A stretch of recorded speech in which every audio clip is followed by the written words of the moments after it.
Hello, my name is Markus from Krantz in Germany, and in this video we want to show you how to change a filter element with the back-in back-out technology on a Krantz filter housing. To change the filter element you need the following equipment. You need one new filter element, you need one new maintenance bag, one new hollow rubber ring, the heat seal device, the clamping device, and lifting table to have the right height for changing the filter element. So before we start to change the filter element, first of all the filter housing needs to be shut down, either by isolating with the gas tight dampers, or the complete ventilation system needs to be shut down.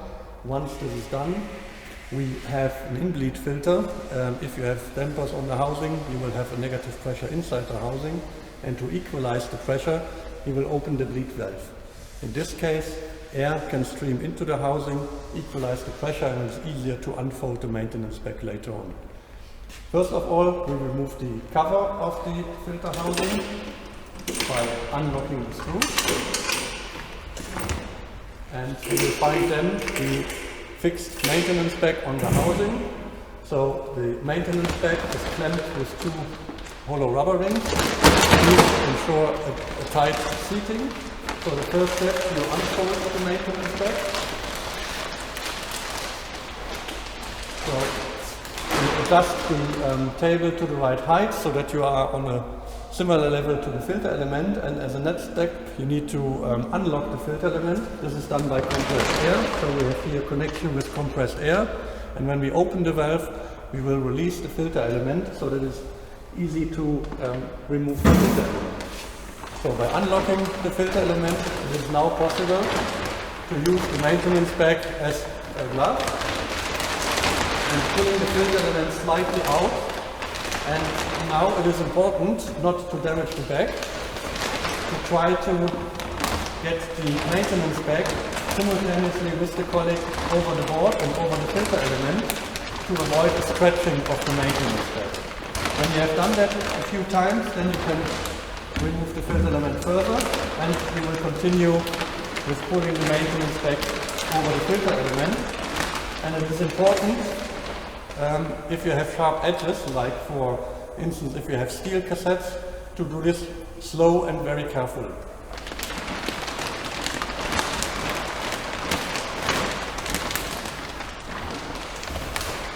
So now we are almost halfway out, and now we try to get as most of the bag over the filter element, because we need the space later on to pull it out completely, and also to be able to clamp the filter element or the maintenance bag.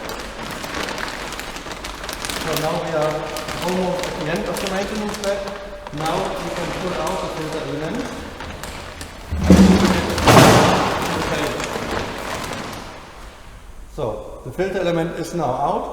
As a next step, we need to clamp the maintenance bag to cut the maintenance bag. So therefore we push just the stair a bit forward so that we get a bit space on the maintenance bag. Then we push together the maintenance bag, and now using the clamping device, and with this clamping device the maintenance bag will be get in the right form and in a channel that could be easily cut with the heat seal device. So the maintenance bag is now inserted. Now I will fix it with the clamping device. So you need to clamp it until the end, so that you have a good channel to cut, and I will show you this channel later on once it is clamped tight. Now the bag is clamped, and I will just show you how the channel looks like. You can see here the dividing channel, and with the heat seal device, with the hot knife, we will cut now the bag in one step on both ends.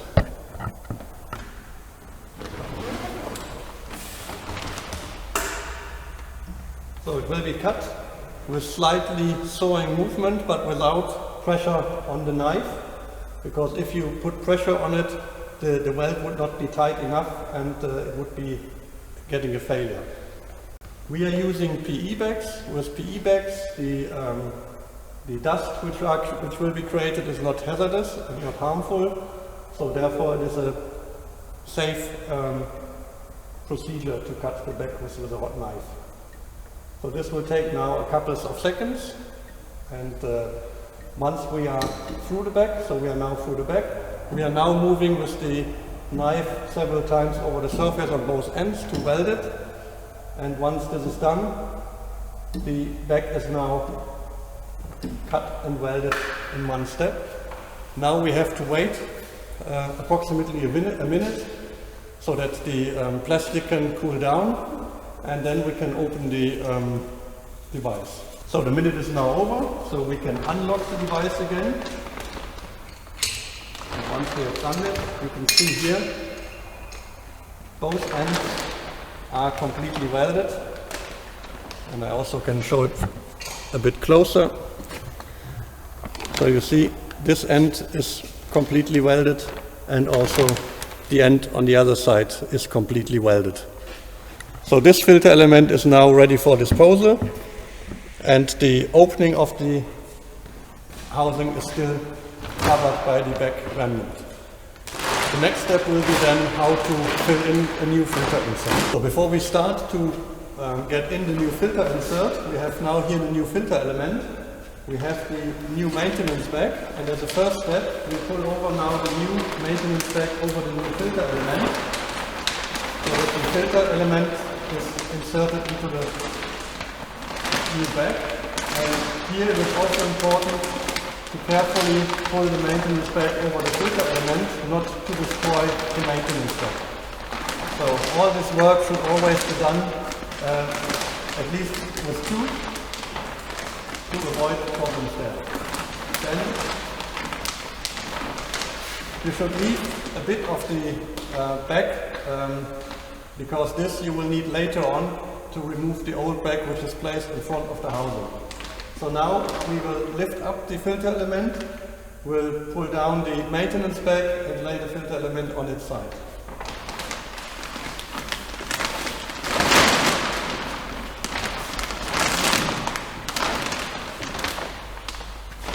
So now we have the new filter element in the new maintenance bag. As a next step, we will remove the second ring, so the ring next to the housing. This ring will be reused, so we pull it over the new maintenance bag. And as we need a second new ring, we also pull this over the maintenance bag. So now we fold the back remnant up to the front, so that the second groove is free and the bag is still clamped with one of the rubber rings. So now we get the new maintenance bag, pull it over the old maintenance bag, and need to see that the groove is free and that the old maintenance bag is not clamped with that.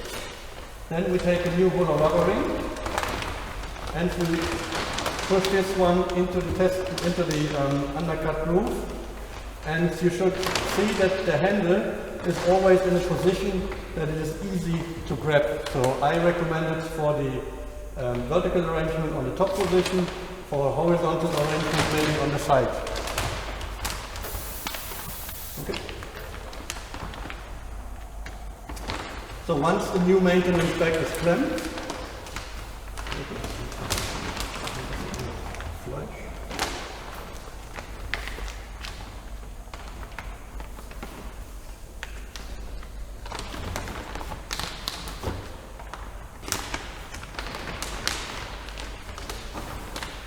so the new maintenance bag is now also clamped.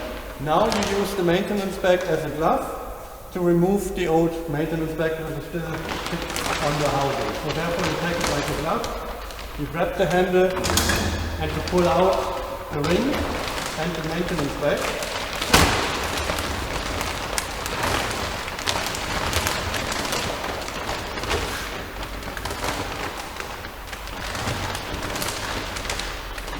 Okay.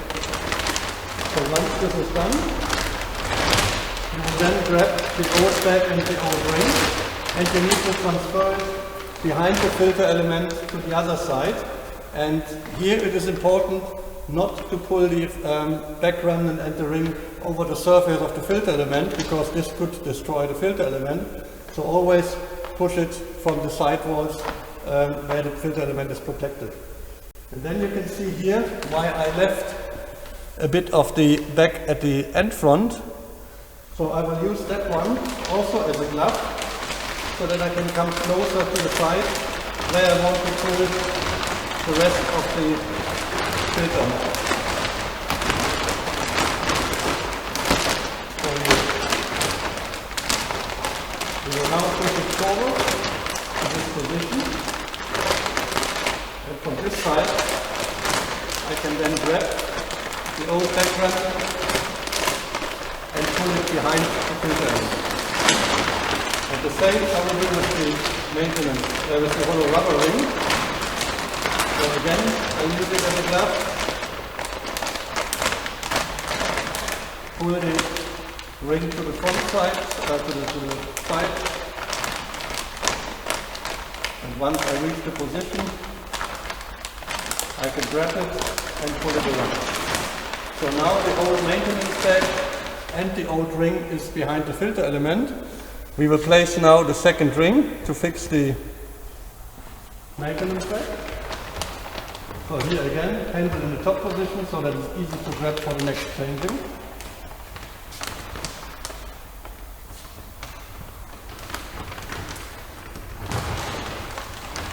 And you need to ensure that the rings are pressed into the groove so that you have a tight seat. So now this is done.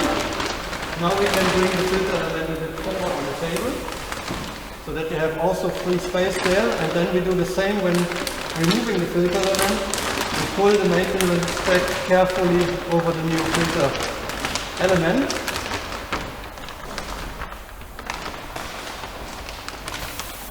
Up to the front of the housing.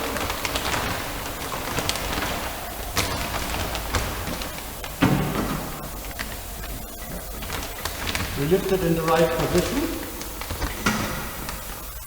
and then you can easily push it to the housing. Always see that you not plant the back somewhere where it is broken, and once it is in, we will push it inside. So now the filter element is inserted. We will clamp the filter element, and the filter element is now done. So before we close now the environment and roll up the maintenance bag, we will first check if the gasket of the filter element is in the right position and if it is not damaged. So therefore we do a leak test, and after that we can close the cover. To test the leakage of the gasket of the filter element, each of the Krantz housings has a coupling where we can pressurize a test groove around the gasket of the filter element. So therefore we connect the leak test device. We will pressurize the gasket to 2000 pascals, and then we can read the leakage rate. So if we go to the test device, you can see the pressure 2000 pascal. On the flow meter there is no indication, so this means the leakage rate is lower than 0.015 liters per minute, and allowed would be 1.5 liters per minute. So this ensures that the gasket is not damaged, and now we can close the port again, so I can disconnect the leak test device. We will fold up the maintenance bag.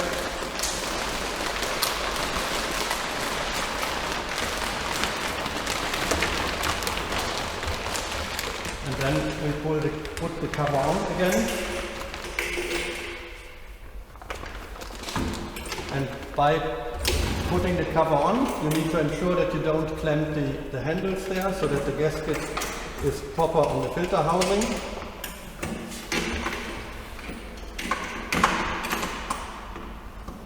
And then you lock it by screwing the handles on all four sides. So now the filter change is done. You can close now the bleed filter.